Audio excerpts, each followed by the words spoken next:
ये कुटवाल लेक है, बहुत खूबसूरत मंजर है।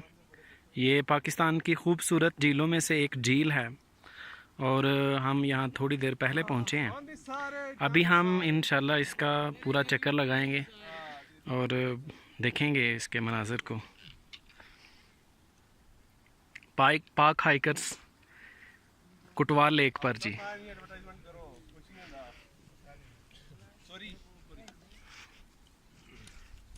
चले बंद कर दे इसको, डिलीट कर दे, फिर बना दे। कोई बात नहीं, कोई बात नहीं सॉरी, मैं सॉरी अभी बना दे।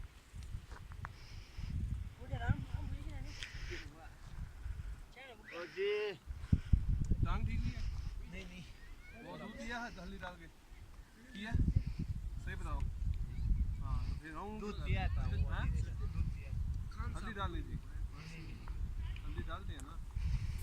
ये हमारे दोस्त बैठे हुए हैं, कुछ पहुंच गए हैं और कुछ आ रहे हैं। चक्कर लगाएं फिर। हां चल चल।